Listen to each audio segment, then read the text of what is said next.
नमस्कार दोस्तों, अगर आप नवंबर से पढ़कर 95% मार्क लाना चाहते हैं तो आप बिल्कुल सही जगह आए हैं। यहाँ हम देखेंगे कि हम नवंबर से पढ़कर 95% मार्क कैसे लाएं।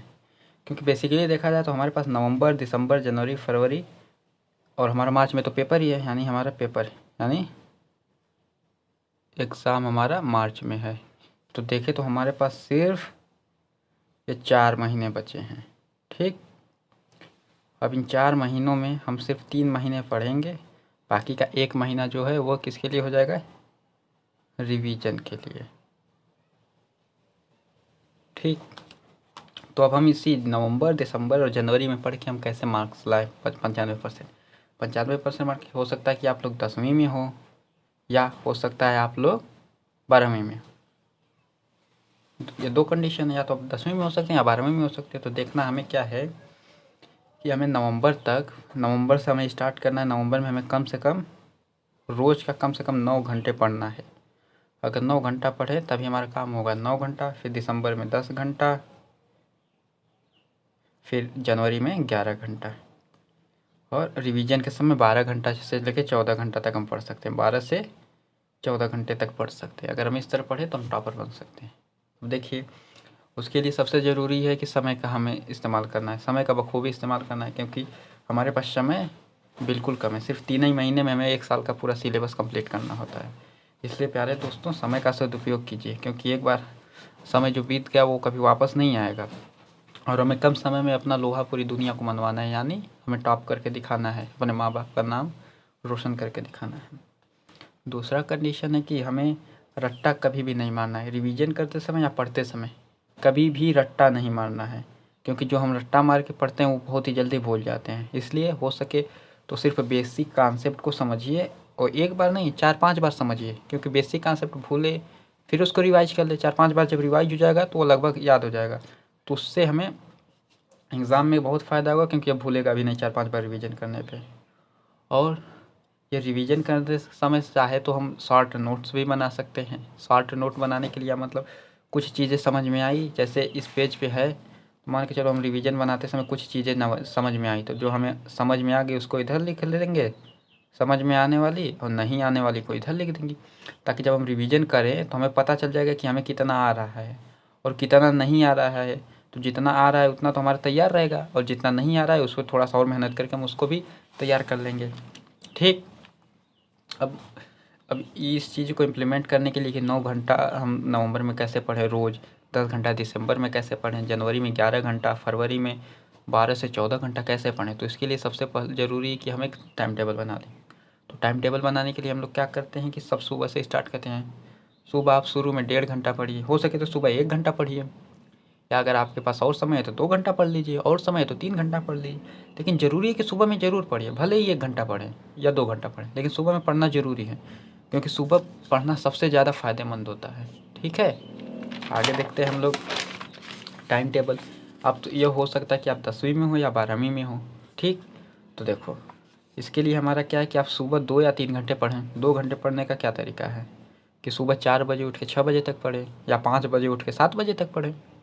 ठीक, और 3 घंटा 9 से 12 हो सकता है। अगर आप 10 में हो तो आपका क्लास होगा 9 से 12 तक, क्योंकि लॉकडाउन हटने के बाद अब हम लोगों के कॉलेज और स्कूल भी खुल चुके हैं।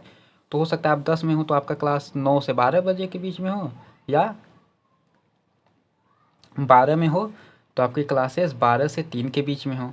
तो इसलिए आप देखिए, अगर आप 10 में हो, 10वीं में हैं, तो आप 2 घंटे सुबह 4 से 6 पढ़ लीजिए, और बाकी के 3 घंटे 12 से 3 के बीच पढ़ लीजिए। ठीक, और फिर दोपहर को 2 घंटे पढ़ लीजिए। दोपहर को 2 घंटे या 3 से 5 का जो जगह है आप उसको चेंज कर सकते हैं, 4 से 6 कर लें या 5 से 7 कर लें। फिर 1 घंटा का समय ले लें शाम के लिए, शाम को 2 घंटा पढ़ लें 8 से 10। ठीक, अब कुछ बच्चे कहेंगे 10 क्यों, हम तो 11 बजे तक पढ़ सकते हैं। कोई दिक्कत नहीं, अगर आप 11 बजे तक पढ़ सकते हो तो और अच्छी बात है, और अगर 10 बजे तक पढ़े तो भी कोई दिक्कत नहीं है, अभी बहुत है। ठीक, तो अब अगर आप 10 में हो तो या तो आपकी सुबह क्लास हो जाएगी 10वीं के लिए, तो इस चीज़ को छोड़ के आप 12 से 3 कर सकते हैं। ठीक, तो आप 2 घंटा या 3 घंटा या 5 घंटा, 2 घंटा या 2 घंटा, यानी 9 घंटा आपका हो गया नवंबर के लिए।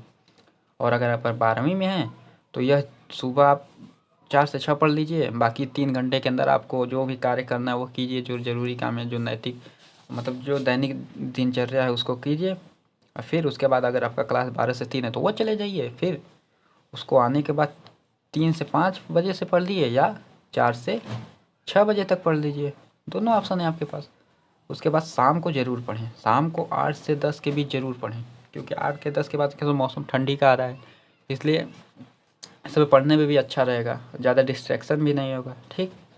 और ये हमें कितने दिन तक फॉलो करना है? ज़्यादा नहीं हमें फॉलो करना है, 20 बस मुश्किल से हमें सिर्फ 21 से या 22 दिन फॉलो करना है, क्योंकि ये साइंटिफिकली प्रूव है, यानी वैज्ञानिक तरीका है, यह वैज्ञानिक तरीका है कि अगर आप किसी भी नियम को 3 हफ्ते तक लगातार पालन करते हैं तो वो हमारी दिनचर्या बन जाती है। आप यह जो नियम है बस 3 हफ्ते तक, यानी अगर आप नवंबर से लेके 1 नवंबर से लेके 20 नवंबर तक इसी दिनचर्या को फॉलो करेंगे तो फरवरी मार्च तक आपका नियम बना रहेगा 9 घंटे वाला। तो कोई भी नियम अगर हम 3 घंटे या लगभग 21 दिन तक पालन करते तो हमारी दिनचर्या बन जाती है। तो इस चीज़ का हमें फ़ायदा उठाना है। ठीक। और यही चीज़ इंपॉर्टेंट है कि सिर्फ 3 महीने के मेहनत से हमारी आदत जो बन जाएगी वो हमारी ज़िंदगी को बदल सकती है। मतलब हमारी अगर अच्छी नंबर आए तो हमें कॉलेज में एडमिशन हमें अच्छी रैंक मिल सकती है। इसलिए अगर 3 हफ्ते सिर्फ मेहनत करके हम यह आदत बना ले तो हमारी ज़िंदगी बदल सकती है। और सुबह की पढ़ाई तो अभी बताएंगे, सुबह की पढ़ाई सबसे महत्वपूर्ण होती है। इसलिए अगर सुबह को पढ़ना है तो सुबह जल्दी उठने के लिए तो जल्दी सोना भी पड़ेगा। ये तरीका है, आप 10 बजे के बाद लगभग सो जाएं, क्योंकि 10 बजे के बाद अगर आप सोएंगे 10 बजे से सोएंगे 4 बजे तक तो तकरीबन हो जाते हैं 6 घंटे। और हमें 6 घंटे कम से कम ज़रूर सोना चाहिए, इसलिए यह मैंडेटरी है। 6 घंटे हमें ज़रूर सोना है, क्योंकि अगर हम कम सोए तो हो सकता है हमारी तबीयत ख़राब हो जाए या और भी प्रॉब्लम आ सकते हैं, क्योंकि हमें 6 घंटा ज़रूर सोना है। ठीक। अब यह चीज़ समझ लीजिए कि ये समय एक बार जो व्यतीत हो गया तो वो कभी वापस नहीं आएगा। इसलिए अगर आप ये जो समय है नवंबर, दिसंबर, जनवरी, 3 महीनों को जितने अच्छे तरीके से आप इसका उपयोग करेंगे उतना ही फ़ायदा आपके रिजल्ट में आएगा, परिणाम जो आएगा उतना ही बढ़िया आएगा। क्योंकि समय एक बार वापस आ गया, वो बीत गया तो कभी वापस नहीं आएगा। लेकिन आपका एग्ज़ाम होने में भी 3 महीने बाकी है, 4 महीने बाकी है, तो आप चाहें तो 4 महीने के अंदर इतना मेहनत करके आप टॉप ज़रूर बन सकते हैं। और साथ ही साथ अगर आप 12वीं, 12th और 10वीं इन दोनों के अगर स्टूडेंट हैं, अगर आपको मान के चलिए, हो सकता है आप किसी कोचिंग में जा रहे हैं या किसी क्लास में जा रहे हों या स्कूल में जा रहे हों, तो हो सकता है कि आपको स्कूल का समझ में आ जाए। अगर समझ में आ जाए तो अच्छी बात है, आप रिवीजन कर लें। अगर न समझ में आए तो हम इसी चैनल पे 12वीं के और 10वीं के जो बोर्ड से रिलेटेड जितने भी चैप्टर हैं, मतलब जितने सिलेबस है, उन सबको हम धीरे धीरे करते चले जाएंगे। यानी हम लोग नवंबर से शुरू करेंगे बोर्ड का सिलेबस को सॉल्व करते या समझते हुए शुरू से समझेंगे। हम लोग जनवरी तक पूरा कंप्लीट कर लेंगे। उसके बाद फरवरी में हम लोग रिवीजन कर देंगे। यह तो हमारा सबसे बढ़िया तरीका है कि हम लोग फरवरी में रिवीजन कर लें। तो हम लोग जो पढ़ेंगे ना, ये जो नवंबर से पढ़ेंगे जनवरी तक, तो जो 3 महीने में हम लोग जो पढ़ेंगे ना, उसका रिवीजन हम उसी के साथ ही करते चलेंगे, ताकि जो 3 महीने में जितना हम पढ़े रहे वो हमारा बोर्ड के लिए हमेशा के लिए तैयार ही हो जाए, उसको हमें दोबारा रिवीजन करने की ज़रूरत ना पड़े। ठीक। बाकी की आप नोटिफिकेशन देखने के लिए इस चैनल को फॉलो कर सकते हैं, या सब्सक्राइब कर लीजिए, सबसे बढ़िया रहेगा। सब्सक्राइब कर लेंगे तो चैनल पे जब वीडियो आएगी तो आपको नोटिफिकेशन मिल जाएगा। या अगर यह वीडियो अगर आपको पसंद आ रहा है तो आप इसको लाइक कर सकते हैं। आप कारण भी बता सकते हैं कि आप क्यों लाइक किए हैं कमेंट में। या अगर आपको नहीं पसंद आ रहा है तो आप डिसलाइक कर दीजिए, तो डिसलाइक भी करने का भी कारण बता दीजिए।